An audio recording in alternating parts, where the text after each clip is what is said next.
नमस्कार दोस्तों, स्वागत है आप सभी का एक बार फिर से हमारे YouTube चैनल आपको ज्ञान तक पर। आज के इस वीडियो में जो है हम लेक्चर नंबर 5 करने वाले हैं। इसके पहले आपको 4 लेक्चर जो है मैंने भारतीय भूगोल के करा दिए हैं, ठीक है।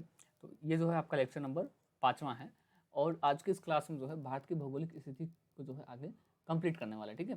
जिसके अंदर हमने आपको स्टार्टिंग में हिमालय रीजन वाली सारी चीज़ें आपको बता दी थी, वो आपको लेक्चर नंबर 4 में जो है मिल जाएगा। आज की क्लास में हम बेसिकली प्रायद्वीपीय पठार, अरावली श्रेणियाँ, दक्कन का पठार, भारत के प्रमुख दुर्ग और भारत के तटवर्ती मैदान, ठीक है, ये वाला जो एरिया हो गया इधर का, साथ में उत्तर भारत के विशाल मैदान क्षेत्र जो है, इसको पूरा क्या है आज की क्लास में हम कंप्लीट करने वाले हैं। तो चलिए क्लास को शुरू करते हैं। उससे पहले कुछ बेसिक जानकारी जो आप लोग बार बार पूछते हैं वो आप समझ लेते हैं। सबसे पहली बात तो ये कि जिन बच्चों को डाउट होता है कि सर क्लासेस कहाँ से करते हैं, है ना, या चैनल का लिंक नहीं मिल पाता है, तो उनको डिस्क्रिप्शन में सब कुछ लिंक मैंने पहले से दे रखा है, तो ऐसे कोई दिक्कत ना हो। वेबसाइट आपको है ना, उसका भी लिंक दे रखा है मैंने वहाँ पर साथ में, या फिर आप डायरेक्ट गूगल पर रखो ज्ञानतक.in सर्च करके भी ज्वाइन कर सकते हैं। एप्लीकेशन अगर आपने नहीं ज्वाइन किया अभी तक तो आप उसको डाउनलोड करके वहाँ पर अपना रजिस्टर कर सकते हैं, ठीक है। चैनल को सब्सक्राइब करें और बाकी जो आपको क्लासेस कराई जाती हैं उसका जो डेली PDF होता है आपको ऑफिशियल ग्रुप जो है आपको ज्ञानतक ऑफिशियल नाम से, उसमें आपको सारी चीज़ें भेज दिए जाते हैं, ठीक है। तो चलिए क्लास को कंटिन्यू करते हैं और आज के जो इम्पोर्टेंट टॉपिक्स हैं उसको जान लेते हैं। और अगर किसी को लगता है कि सर इसमें आपको जो भी PDF बताया जाता है, ठीक है, उसका PDF आपको नहीं मिलता है या डाउनलोड नहीं कर पाते, तो वैसे मैंने डिस्क्रिप्शन में उसका लिंक दिया हुआ है। फिर भी अगर आपको प्रॉब्लम आती है डाउनलोड करने में तो आप क्या है, गूगल पर सर्च करके ज्योग्राफी जी के कंप्लीट नोट्स, ये भी आप अगर सर्च करेंगे तो आपको यहाँ पर क्या है गूगल पर भी मिल जाएगा, ठीक है। इसके अंदर अगर डिटेल की बात करें तो क्या क्या इसके अंदर दिया हुआ है अगर आपको जानना हो तो उसमें सबसे पहले तो 195 पेज का एक PDF होता है, ठीक है, जिसके अंदर आपका पूरा भूगोल जो है कंप्लीट कर रखा है मैंने। चलिए अब बात कर लेते हैं आज का जो मेन टॉपिक है। सबसे पहले हम देखेंगे यहाँ पर आज के मेन टॉपिक को, जो कि आपका है प्रायद्वीपीय पठार, ठीक है। प्रायद्वीपीय पठार की बात की जा रही है तो कुछ इंपॉर्टेंट टॉपिक्स जो आपको पता होना चाहिए इससे रिलेटेड वो समझ लेते हैं पहले, ठीक है। उसके बाद क्या है क्लास को आगे कंटिन्यू करेंगे। सबसे पहले बात करते हैं प्रायद्वीपीय पठार की। तो ये आपका गोंडवाना लाइन का एक भाग है, ठीक है।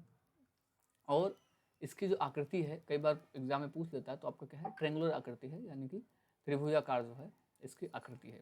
यह जो है आपके राजस्थान से कन्याकुमारी तक जो है 1700 किलोमीटर तथा गुजरात से लेकर के पश्चिम बंगाल तक जो है 1400 किलोमीटर तक ये विस्तृत है, ठीक है, यानी कि फैला हुआ है।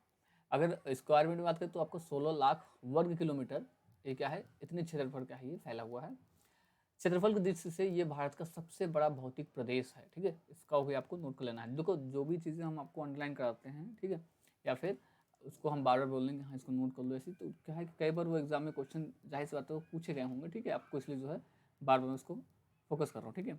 वो आपके क्या रहेंगे कि एग्जाम में है ना पॉइंट उस पर जो है आप ज़्यादा करके वो कंप्लीट सारी चीज़ें आप कर पाएंगे।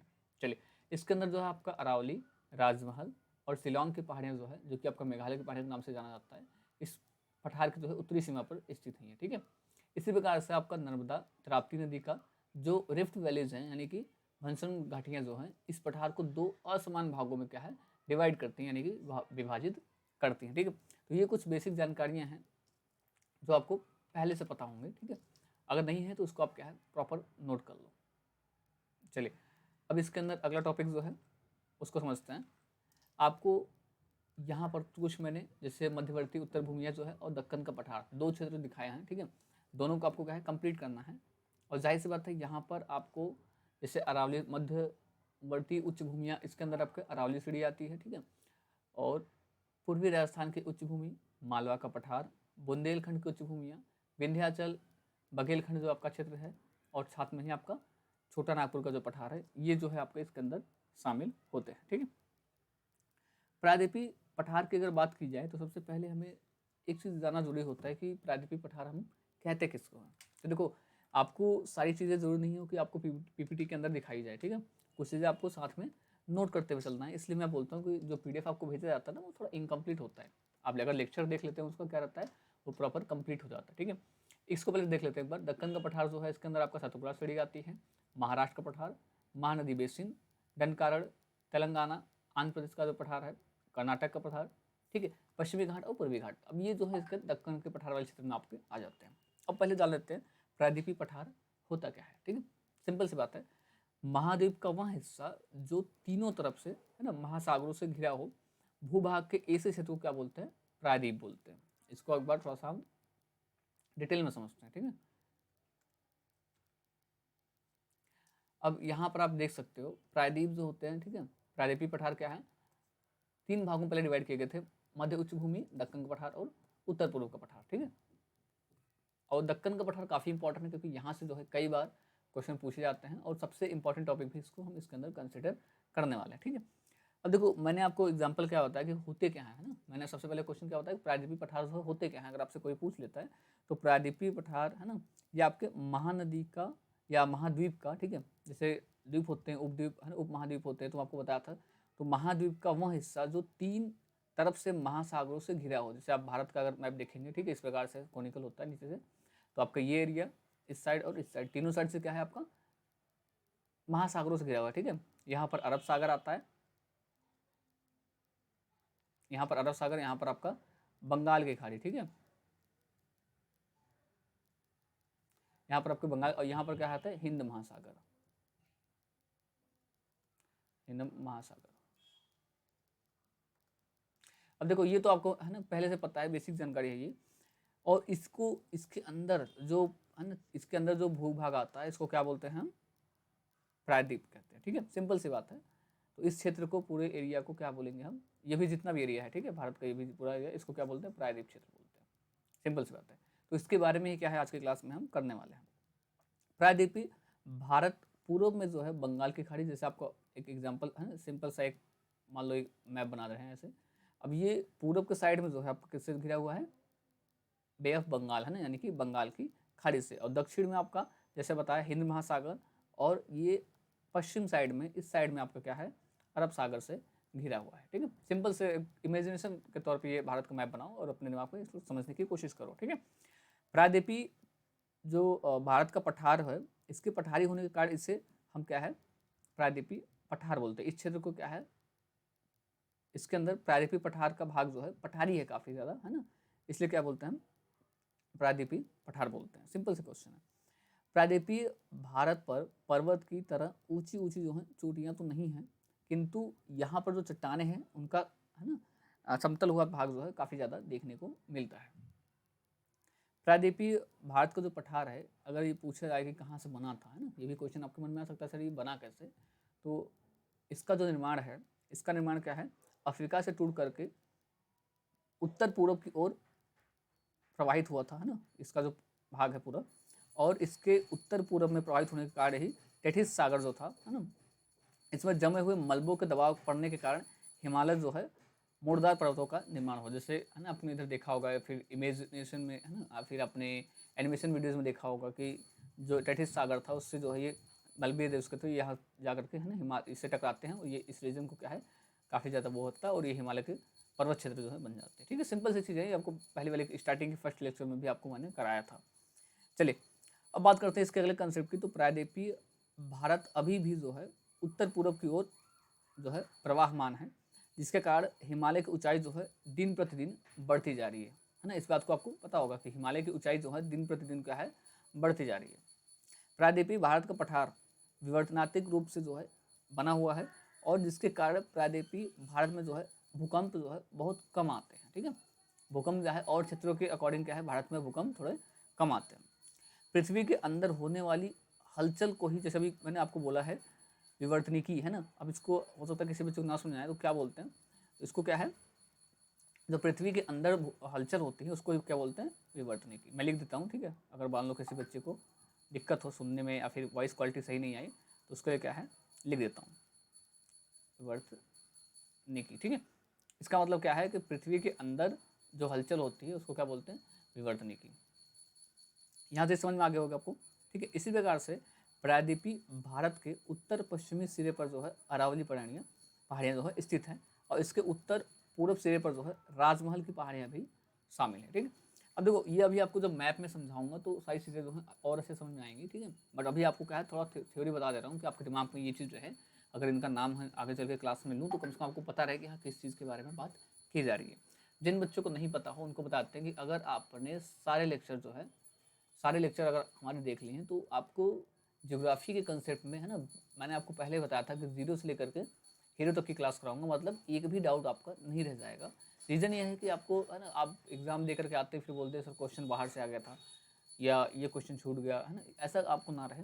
सारे क्वेश्चन को आप अच्छे से कर पाएँ, इसके लिए क्या है, हम A to Z जो है सभी चीज़ें, अभी तो आपको ये थ्योरी लेक्चर्स करा रहे हैं, इन फ्यूचर आपके वन लाइनर और MCQ भी टेस्ट सीरीज जो है लेकर के आएंगे, ठीक है। तो ये लेक्चर नंबर जो है 5वां है। आप स्टार्टिंग के 4 लेक्चर जो है चैनल पर जाकर के देख सकते हैं, या फिर आप डिस्क्रिप्शन में प्लेलिस्ट का लिंक है उसमें जाकर के चारों लेक्चर्स को देख सकते हैं, ठीक है। चलिए अब इसके अंदर कुछ और समझते हैं। प्रायद्वीपीय भारत का पठार जो है उत्तर पश्चिम, जैसे आपको बताया, अरावली, ठीक है, और पूर्व में राजमहल की पहाड़ी से लेकर के दक्षिण में आपका कहाँ तक विस्तृत है, कन्याकुमारी क्षेत्र तक जो है ये फैला हुआ है या फिर विस्तृत है, ठीक है। अब मेघालय में शिलोंग पठार भी जो है प्रायद्वीपीय भारत के पठार का ही उत्तर पूर्वी जो है, यहाँ पर जो है उत्तर पूर्वी क्या है, विस्तार जो है शामिल है इसके अंदर। और प्रायद्वीपीय भारत के पठार में जो है उत्तरी हिस्से की ढाल उत्तर की तरफ, यानी कि जो गंगा घाटी है उसकी तरफ बना हुआ है। यही कारण है कि चंबल, बेतवा, सोन नदी उत्तर पूर्व की दिशा में प्रवाहित होते हुए गंगा और यमुना में जाकर के मिल जाते हैं, ठीक है। मेन रीजन क्या है उसको मिलने का, यही है। चलिए अब एक चीज़ और, इसके अंदर कुछ पॉइंट्स बता रहा हूँ जिसको आपको नोट कर लेना है, ठीक है। कुछ पॉइंट्स अभी बता रहा हूँ जिसको क्या करना है, नोट करना है। पहला ये कि चंबल और बेतवा नदी जो है इटावा के पास क्या है, कहाँ पर, इटावा के पास जाकर के यमुना में मिलती हैं। किसमें मिलते हैं, यमुना में, ठीक है, यमुना में जाकर के मिल जाती है। चलिए इसको थोड़ा सा क्लियर कर देते हैं, थोड़ा सा आपको समझने में आसानी हो जिससे। अभी ये जो मैप आपको दिख रहा है ना, ये आपके सारी पहाड़ी श्रेणियाँ, जैसे आप देख सकते हो यहाँ पर, है ना, आंध्र प्रदेश के अंदर कौन कौन सी है, इसके बाद आपकी ये मांडवा पहाड़ियाँ हो गई, गिर पहाड़ियाँ हो गई। तो ये आपको जो पूरा है ना, ये डिटेल में जो है आपको PDF जब मिलेगा उसमें आप एक एक करके इसको नोट कर सकते हैं। बाकी मैपिंग जो है आप थोड़ा सा कोशिश करें, इंडिया का जो फ्री है ना ब्लैंक मैप आता है उसको लेकर के खुद से ये सारी चीज़ें बनाएं, तो आपको एग्जैक्ट लोकेशन पता रहेगी, है ना, कि कौन सी चीज़ को हम कहाँ पर ड्रॉ कर रहे हैं। चलिए अभी कुछ पॉइंट्स आपको मैंने बताया कि उसको नोट कर लेना है। जैसे पहला पॉइंट आप यहाँ पर नोट कर सकते हो कि जो चंबल और बेतवा नदी जो है कहाँ पर मिलती है, इटावा के पास जाकर के मिल जाती है। कौन सी नदी में मिलती है, ये भी क्वेश्चन पूछ लेगा, तो आपको कौन सी नदी में मिलती है, यमुना नदी में, ठीक है, यमुना नदी में मिल जाती है। दूसरा पॉइंट क्या हो सकता है यहाँ पर, दूसरे पॉइंट की अगर बात की जाए, सोन नदी के पास पटना, है ना, सोन नदी जो है आपका ये पटना के पास गंगा नदी में मिल जाती है। जो आपका सोन नदी है, सोन नदी जो है आपका कहाँ मिलती है, पटना के पास, ठीक है, किस में मिल जाती है, गंगा नदी में। देखो सारे पॉइंट्स को ना अच्छे से नोट करते जाओ, कोई दिक्कत वाली बात नहीं है यहाँ पर, ठीक है ना। चलिए अब इसके बाद जो है यमुना नदी जो है कहाँ पर मिलती है, गंगा से। तीसरा पॉइंट है, आपको ये पता होगा सारी चीज़, फिर भी एक तरह से रिवाइज कराते हैं। अगर हम यमुना की बात कर रहे हैं, ठीक है, अगर हम यमुना की बात कर रहे हैं तो ये आपके कहाँ पे मिलती है, यह आपका जो है प्रयागराज में, ठीक है, कहाँ पर, प्रयागराज। किसमें मिल जाती है, गंगा नदी में मिल जाती है, ठीक है। ये सारे पॉइंट्स को क्या है आपस में आप एक एक करके नोट करते चलेंगे तो दिक्कत नहीं होने वाली है। चलिए अब कुछ चीज़ें और भी हैं जिसको साथ में आपको बताना चाहिए। जैसे सतपुड़ा पहाड़ी जो है ये आपके दक्षिण में प्रायद्वीपीय भारत के पठार का ढाल जो है पूरब की तरफ हो जाता है, ठीक है। यही कारण है कि आपका कौन कौन सी नदी, इसको नोट कर लो, ठीक है। पहला आता है महानदी, महानदी जो है, ठीक है। साथ में दूसरी बार आता है आपका गोदावरी, ठीक है। जितनी नदी का नाम बता रहा हूँ ध्यान से नोट करो। क्वेश्चन क्या था मैंने बताता हूँ, सतपुड़ा पहाड़ी के दक्षिण में जो है प्रायद्वीपीय भारत के पठार जो है इसका ढाल किसकी तरफ हो जाता है, पूरब साइड में, इस साइड में हो जाता है, ठीक है। इसका जो है कौन कौन सी नदियाँ आती है इसके अंदर, महानदी, ठीक है, और कौन सी आती है, गोदावरी, और कौन सी आती है, कावेरी,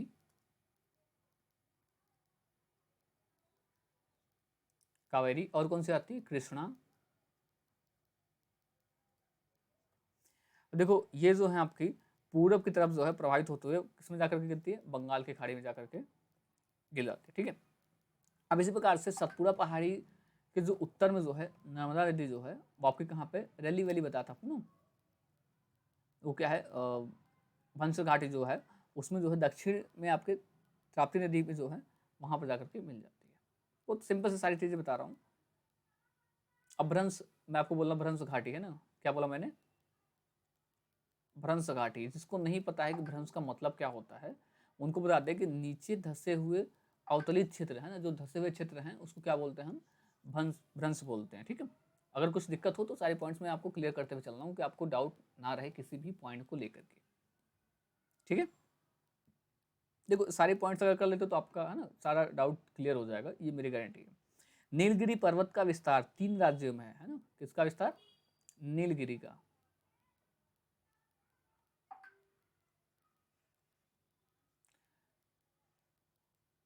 नीलगिरी का पर्वत, इसका विस्तार जो है 3 राज्यों में है। कौन कौन से, पहला आता है तमिलनाडु, फिर केरल, फिर आपका कर्नाटक। ठीक है, ये 3 राज्यों में क्या है, नीलगिरी पर्वत का जो है विस्तार है।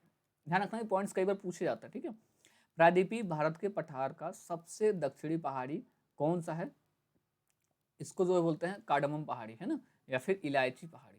कार्डमम, इलायची को इंग्लिश में क्या बोलते हैं, कार्डमम बोलते हैं। ठीक है, तो इसको क्या बोल सकते हैं हम,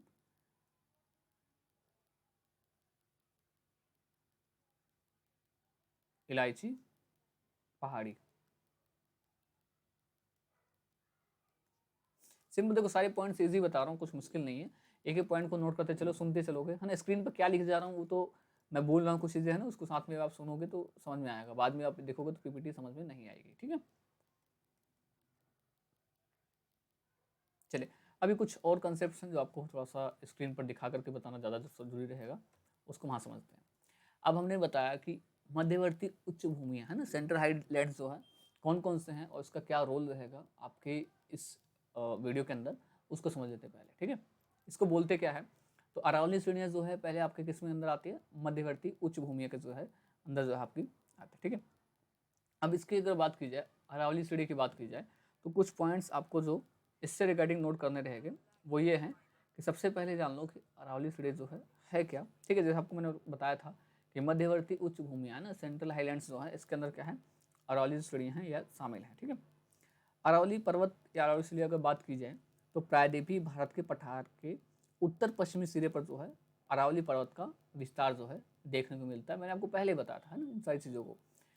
अरावली पर्वत जो है गुजरात के पालनपुर से लेकर के उत्तर पूर्व की तरफ जो है दिल्ली के मजनू टीला के पास जो है यहाँ तक फैला हुआ है। ठीक है, ये श्रेणी क्या है, पालनपुर गुजरात से लेकर के राजस्थान होकर के दिल्ली तक लगभग कितनी किलोमीटर की लंबाई तक है, 800 किलोमीटर लंबाई तक फैली हुई है। दिल्ली के पास कहाँ पर है ये, तो आपका मजनू टीला है। ठीक है, मजनू टीला। ठीक है,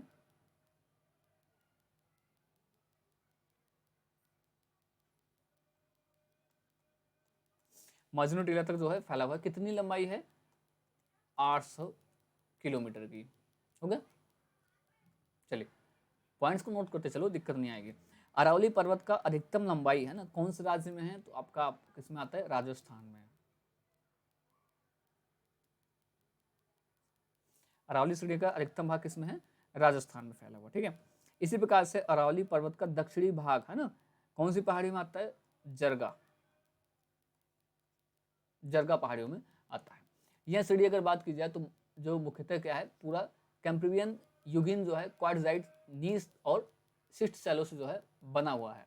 इसका सर्वोच्च शिखर जो है क्या बोला जाता है, गुरु शिखर, जिसकी लंबाई कितनी है, 1722 मीटर की। ठीक है, 1722 मीटर की है।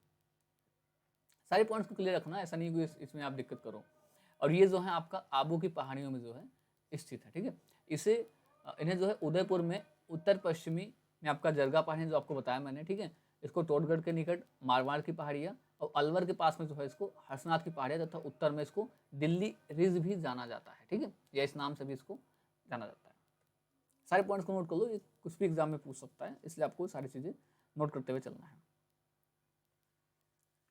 अब अरावली पर्वत जो है इसका सर्वोच्च शिखर कौन सा है, ये भी बता दिया मैंने, गुरु शिखर है। ठीक है, कहाँ पर है, तो यह जो है राजस्थान के माउंट आबू के पास में है। ठीक है, माउंट आबू के पास में जो है पहाड़ियों में क्या है, स्थित है। लंबाई अगर बात की जाए तो 1722 मीटर की लंबाई है। मैं बार बार इन चीज़ों को क्यों लिख रहा हूँ, क्योंकि ये क्वेश्चन कई बार पूछे गए हैं, तो मैं आपको साथ साथ में वो भी क्लियर करते हुए चल रहा हूँ। अरावली पर्वत विश्व का सबसे प्राचीन वलित पर्वत है, ठीक है, इसको भी आप नोट कर लोगे, ठीक है। वलित पर्वत है।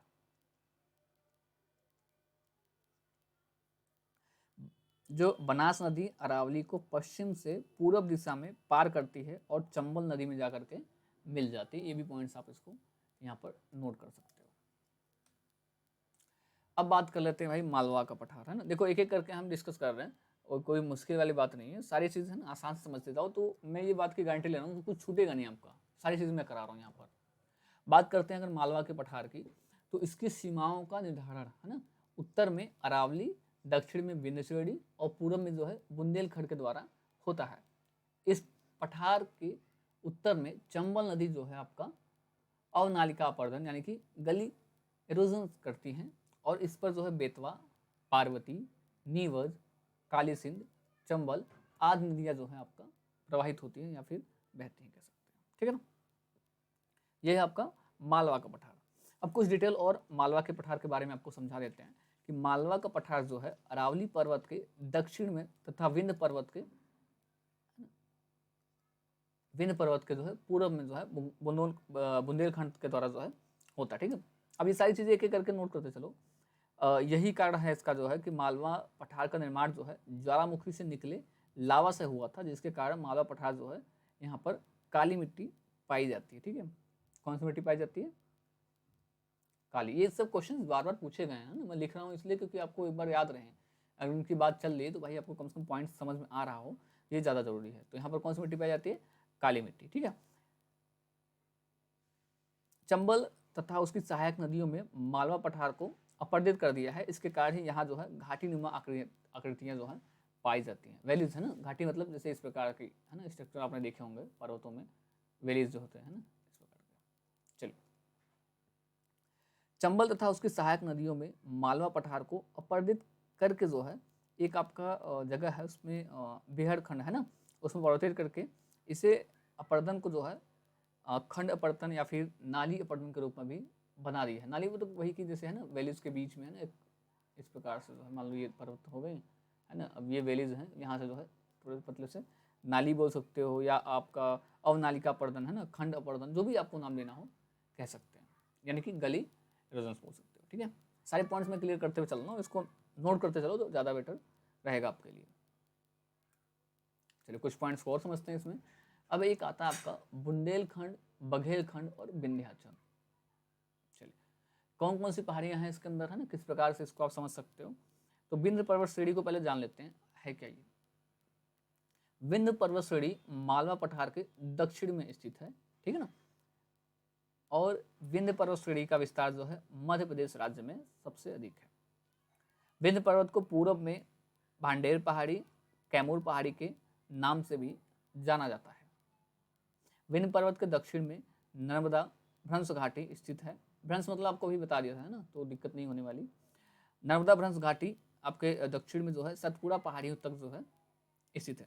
सतपुड़ा पहाड़ी जो है ये पर्वत के दक्षिण में त्राप्ती भ्रंश घाटी में जो है फैला हुआ है। तो आपका कुछ और डिटेल्स जैसे आपको इसको अगर जानना हो तो पहले आपको मैंने किसके बारे में बताया, अभी विंध्याचल या विंध्य पर्वत श्रेणी के बारे में बताया। इसी प्रकार से आपके जो है डिटेल अगर थोड़ा सा और डिटेल में पढ़ना है तो मालवा के पठार के उत्तरी भाग को जो है बुंदेलखंड और उत्तर पूर्वी भाग को जो है बघेलखंड कहा जाता है, ठीक है। अच्छा आपको अगर दिक्कत हो ना उत्तर पूर्व ये पश्चिम ये सब पता करने में, तो मैंने आपको बताया था कि हमेशा ऊपर का साइड नॉर्थ होता है, नीचे का साउथ होता है, ठीक है। इधर का क्या होता है, ईस्ट होता है, इधर का वेस्ट होता है, मतलब पूर्व, पश्चिम, उत्तर और दक्षिण, ठीक है। क्लियर हो गया। अब यहाँ पर बोल रहे हैं मालवा का पठार जो है ये आप अज्यूम कर लो कि ये है ना आपका इंडिया का मैप है, तो ये जो है उत्तरी भाग जो है मालवा का पठार के उत्तरी भाग को बंगे कहा जाता है। जैसे आपका ये मालवा का पठार हो गया यहाँ पर, ठीक है, तो उसके उत्तरी भाग जो है, उत्तरी भाग को क्या बोलते हैं, बुंदेलखंड, और उत्तर पूर्वी भाग को क्या है, इस साइड वाले को क्या बोलते हैं, बघेलखंड, इधर वाले को क्या बोलते हैं, बुंदेलखंड। ये सारी चीज़ें आपको है ना दिक्कत नहीं होने वाली है, आसान सी भाषा में लिखा है। बुंदेलखंड का पठार जो है नीच चट्टानों से निर्मित है। अच्छा नीच चट्टानें क्या होती है, जैसे यहाँ पर आप देख सकते हो नीच, शिष्ट, ये जो है ना चट्टानों के जो है प्रकार है, भी जो आपको पढ़ाएंगे चट्टान है ना, या पत्थर, जैसे जो भी चीज़ अभी जब आपको ना फिजिकल ज्योग्राफी बताएंगे, उसमें सारी चीज़ों को अच्छे से क्लियर करते हुए चलेंगे। मालवा के पठार के दक्षिण सिरे से जो है वेनिस रेडी लगभग कितने किलोमीटर की लंबाई में स्थित है? तो 1050 किलोमीटर है ना, 1050 किलोमीटर लंबाई तक जो है विस्तृत है। वेनिस रेडी दक्षिण में नर्मदा के संकीर्ण घाटी में होती है, जिसको हम है ना डाउन फॉल्टिंग कहते हैं ना, अधोभ्रंश बोलते हैं। अब ये अधोभ्रंशन क्या है ना, वो भी आपको बताया था। नर्मदा जबलपुर के निकट जो है धुआंधार प्रपात जो है ये आकर मिलकर बनाती है वहाँ पर। तो सारे पॉइंट्स को एक बार नोट कर लो, जो भी दिक्कत हो उसके बाद जो है आगे कंटिन्यू करते हैं। ठीक है, बात समझ आ रही मेरी? चलिए अब आप एक बार है ना ये मैप आपको दिखा रहा हूँ, थोड़ा सा एक बार अपने दिमाग को बैठा लो है ना, किस रीजन की बात कर रहे हैं, कहाँ पर जो है आपका सेंट्रल रीजन है, ठीक है, कहाँ पर डेजर्ट रीजन है। तो आपको ये पहले से वैसे पता होंगे, जैसे आप ये वाला एरिया जो है ना रेगिस्तान वाला एरिया है ना, मरुस्थल वाला है। अब ये आपका दक्कन वाला प्लेट हो गया, ये आपका सेंट्रल रीजन हो गया है ना। बाकी ये साइड में जो जितने भी हैं आपका, जो है आपका क्या बोलते हैं इसको, तटीय क्षेत्र बताया था आपको पहले। ये हिमालय रीजन हो गया आपका, ग्रीन वाला जितना बेल्ट दिखा रहा है, ठीक है, ये नॉर्थ ईस्ट का हो गया। तो अभी डिटेल में समझेंगे कि करके सारी चीज़ों को, फिर भी आप अपने दिमाग में एक बार इमेज इसका बना लो कि किसके बारे में कहाँ पर बात चल रही है। कोर्सेज़ की बात की जाए, जैसे आपको बार बार बताता हूँ लेक्चर्स में कि अभी तक जिन बच्चों ने कोर्स नहीं लिया है, ठीक है, क्योंकि अभी इसका फीस जो है मिनिमम कर रखा है 99 पर मंथ है। तो अभी तक अगर मान लो किसी बच्चे ने नहीं रजिस्टर किया हो तो एप्लीकेशन को डाउनलोड कर लो, जो कि आपका प्ले स्टोर पर आपको ज्ञान तक के नाम से मिल जाएगा, ठीक है। और इसको डाउनलोड करके जो भी फैसिलिटीज़ अभी दी जा रही है आप लोगों को, उसको आप क्या है लाभ जरूर उठाएं। चलिए अब बात कर लेते हैं सबसे इम्पोर्टेंट दक्कन का पठार, है ना। कई बार ये आपके दिमाग में भी पूछा जाता है कि भाई दक्कन के पठार की अगर बात की जा रही है तो कुछ चीज़ें जो हैं कंप्लीट रहें आपको, इसके है ना डाउट्स ना हो इसके लिए। लेकिन इससे पहले जब हमने प्रायद्वीपीय पठार करा है तो उसके अंदर जो है नीलगिरी पर्वत है ना, एक टॉपिक है, ये छूट गया था आपका, वो भी बताता हूँ। देखो दक्षिणी भारत के पश्चिमी घाट पर्वत और पूर्वी घाट पर्वत एक दूसरे को मिलकर के एक पर्वतीय गांठ जो है वो बना लेती हैं, और इस पर्वतीय गांठ को क्या है नीलगिरी पर्वत बोलते हैं, ठीक है। क्या बोलते हैं? नीलगिरी पर्वत बोलते हैं। अभी दक्कन का पठार जो है ये टॉपिक आप क्या है थोड़ी देर के लिए अपने दिमाग से निकालो। अभी क्या है हम नीलगिरी पर्वत के बारे में बात कर लेते हैं, सिंपल सी बात है। अब इसके बारे में अगर बात की जाए यहाँ पर तो कुछ पॉइंट्स आपको समझना होगा। नीलगिरी पर्वत की सबसे ऊंची चोटी इसको क्या बोलता है? टोडा बेटा, ठीक है, मैं लिख देता हूँ, डोडा बेटा, ठीक है, डोडा बेटा। ये आपका क्या है नीलगिरी पर्वत की सबसे ऊंची पर्वत चोटी है, ठीक है ना। अगर देखो जो भी डाउट है उसको साथ साथ में आपको क्या करना है क्लियर करते हुए चलना है कि कुछ भी क्वेश्चन आपके छूटे नहीं, ठीक है ना। चलिए अब थोड़ा इसको और डिटेल में करते हैं, टाइम का भी थोड़ा सा इशू है, इसकी वजह से थोड़ा सा इसको फास्ट कर देते हैं, ठीक है ना।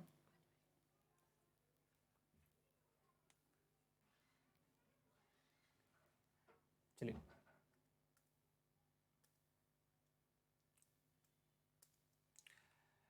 अब दक्कन के पठार की बात की जा रही है यहाँ पर, तो कुछ पॉइंट्स इसको पहले आप जान लो। यह जो है त्रिभुजाकार पठार है और पूर्वी तथा पश्चिमी घाटों में सतपुड़ा, मैकाल और त्रिभुजाकार पहाड़ियों के बीच 7 लाख वर्ग किलोमीटर क्षेत्र तक जो है ये फैला हुआ है, ठीक है। इसकी ऊंचाई की बात की जाए तो यह आपका 500 से 1000 मीटर तक है, ठीक है।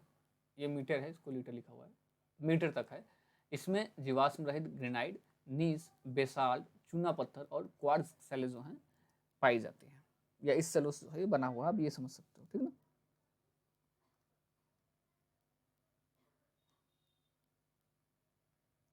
दक्कन के पठार जो है देखो कई बार एग्जाम में आपके ना यहाँ से क्वेश्चन पूछे जाते हैं, तो इसको छोड़ना नहीं आपको, है ना, ये काफ़ी इंपॉर्टेंट भी है, और करते चलोगे तो है ना एक एक पॉइंट्स भी क्लियर होते जाएंगे। अब साथ में देखो दक्कन के पठार की बात की जा रही है, काफ़ी ज़्यादा एरिया में फैला हुआ है, तो इसको भी समझना आपके लिए इंपॉर्टेंट हो जाता है ना। इसलिए क्या है पहले और डिटेल में इसको जानते हैं। आइए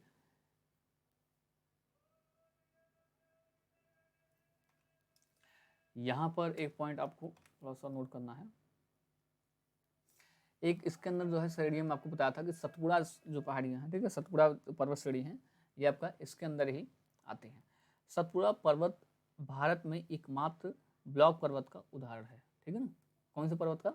ब्लॉक पर्वत। मैं लिख देता हूँ, देखो जो पॉइंट्स लिखता हूँ उसको थोड़ा सा कम से कम ध्यान से नोट कर लिया करो। ब्लॉक पर्वत, ठीक है, किसका उदाहरण है? ब्लॉक पर्वत का, पूरे भारत में, ठीक है। सतपुड़ा पर्वत के उत्तर में नर्मदा भ्रंश जो है,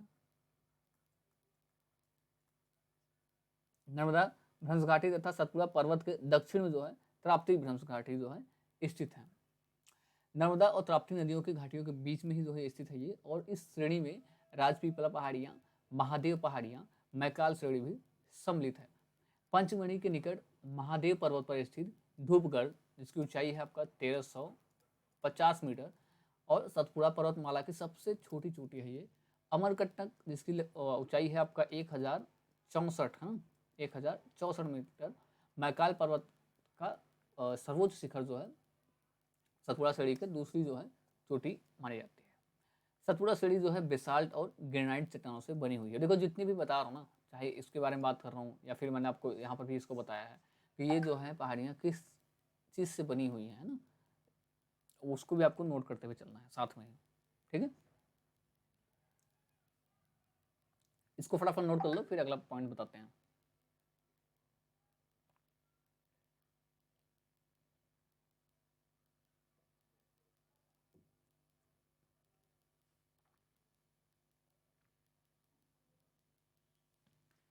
अब जैसे आपको मैंने लिखवाया था यहाँ पर ब्लॉक, ठीक है, ब्लॉक पर्वत लिखवाया था। क्या लिखवाया था मैंने? ब्लॉक पर्वत। अब ब्लॉक होता क्या है, सिंपल सी बात है, इसको पहले समझ लो, है ना। नोट कर लिया आपने, अब भाई होता क्या ब्लॉक, ये भी तो डाउट होगा ना। मैंने आपको बता रखा है कि भाई मैं एक एक डाउट आपके क्लियर करते हुए चलूंगा, ठीक है। एक एक डाउट आपको साथ साथ में ही क्लियर कर दूंगा कि आपको एग्जाम में कोई दिक्कत ना आए, या आप ब्लॉग देख करके समझ गए सर ये क्या है ना। ऐसी चीज़ आपको पता होना चाहिए। तो दो भ्रंश घाटियों के मध्य, है ना, स्थित पर्वत को क्या बोलते हैं? ब्लॉक पर्वत कहते हैं, ठीक है। दो मध्य घाटियों, भ्रंश घाटियों के बीच स्थित पर्वत को क्या बोलते हैं? ब्लॉक पर्वत बोलते हैं। पॉइंट्स को नोट कर लिया करो साथ में ही, ठीक है।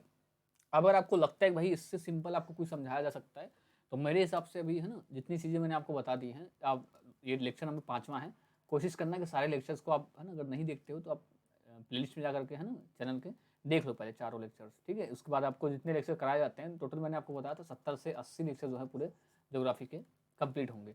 आज आपको लेक्चर नंबर 5 और 6, ठीक है, ये चैनल पर आपको मिलेंगे। इसमें आपको टोटल यूनिट नंबर फर्स्ट, है ना, यूनिट नंबर फर्स्ट जो है कंप्लीट हो जाएगा, और ये पूरा एक जो यूनिट है 6 लेक्चर का है, ठीक है। लगभग 8 से 10 यूनिट में हम इसको डिवाइड करेंगे। इसके बाद आपके फिजिकल ज्योग्राफी और वर्ल्ड ज्योग्राफी के कंसेप्ट को हम शुरू कर देंगे, ठीक है ना।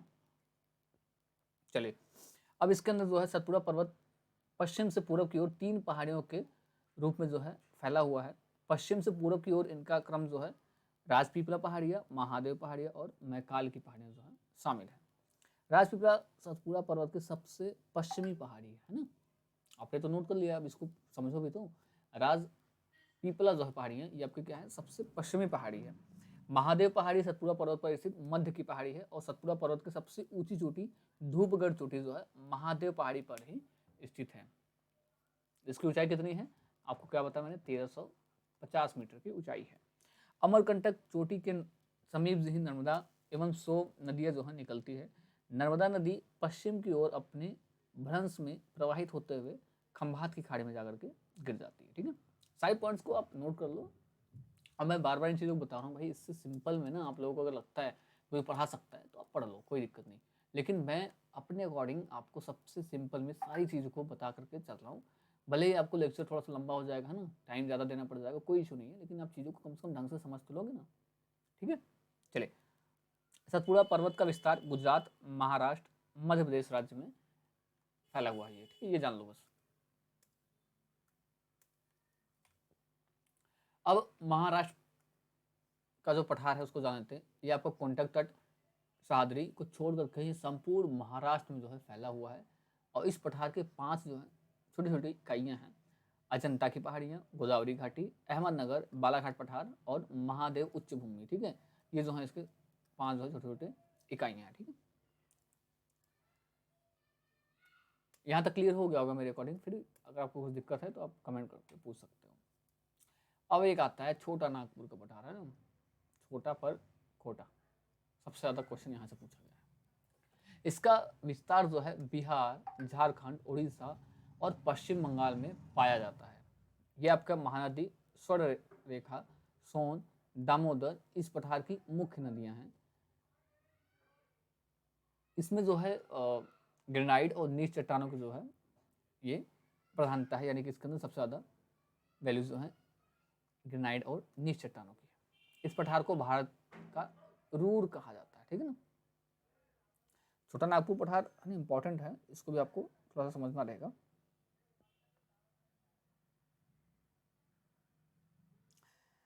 अब इसके अंदर आपको कुछ पॉइंट्स और हैं जो साथ में नोट कर लो तो ज़्यादा बेटर रहेगा। यहाँ पर पाए जाने वाले खनिजों में लोहा, कोयला, अभ्रक, तांबा, यूरेनियम, टंगस्टन ये जो हैं काफ़ी प्रमुख हैं। दामोदर घाटी एक भ्रंश के रूप में फैला हुआ है या एक भ्रंश के रूप में है, ठीक है ना। चलिए कुछ पॉइंट्स और इसको जानते हैं पहले। मेघालय का पठार, इसको समझ लेते हैं और साथ में आपको कुछ और पॉइंट्स भी नोट करा देता हूँ, ठीक है ना। मेघालय के पठार की बात की जाए तो ये प्रायद्वीपीय पठार जो है आउटलायर या फिर आप बोल सकते हैं बहिर्शायी है, और यह भ्रंशन के कारण भारतीय प्रायद्वीप में आपका मालदा गैप द्वारा जो है पृथक हो गई थी, है ना। इस पठार में गारो, खासी, जैंतिया, मिकिर और रेंगमा और पहाड़ियों स्थित जो है शिलोंग शिखर, जो कि इसकी ऊंचाई सबसे है ना अभी तक ज़्यादा है 1965 मीटर की, और ये आपका सबसे इस पूरे क्षेत्र का सबसे ऊंचा शिखर है, ठीक है ना। इस पॉइंट्स को भी आप नोट कर लेना। चलिए अब यहाँ पर एक आपको सिंपल सा इमेज दिखा रहा हूँ, इसको आप समझ लो, है ना। जो ये वाले रीजन दिखाई दे रहे हैं आपको, ठीक है, वो क्या है आपके पूर्वी घाट को डिनोट कर रहा है या दर्शा रहा है। ये वाला रीजन आपको क्या बता रहा है कि भाई ये पठार है पूरा, ये वाला पश्चिमी घाट, ठीक है, ये आपका पूर्वी घाट। अब सारे पॉइंट को समझने की कोशिश करो। यहाँ पर ये जो एरिया है ये आपका बुंदेलखंड पठार हो गया, ये आपको बताया था मैंने बघेलखंड, है ना। मैप में बताया था कि ये आपका जो है मैप में इस दिशा में है, उत्तर पूर्व की दिशा में है। ये आपका बुंदेलखंड वाला पठार क्या है, उत्तर दिशा में है। मालवा का पठार क्या है, उत्तर और पश्चिम दिशा के कॉर्नर पर है, ठीक है ना। छोटा नागपुर का पठार ये वाला एरिया है। बाकी के जो अभी शिलोंग वाला बताया था आपको, है ना, दक्कन का काफ़ी इंपॉर्टेंट है। कर्नाटक पठार इस साइड में है, डनकारण्य का पठार इस साइड में है, ठीक है। बात को समझे। अभी देखो मैप से थोड़ा सा सिंपल हो गया होगा, आइडिया लग गया होगा आपको कि किस कौन सा पठार कहाँ पर स्थित है। फिर भी एक बार आप लेना चाहो स्क्रीनशॉट ले सकते हो समझने के लिए अपने, फिर इसके बाद आगे बढ़ते हैं।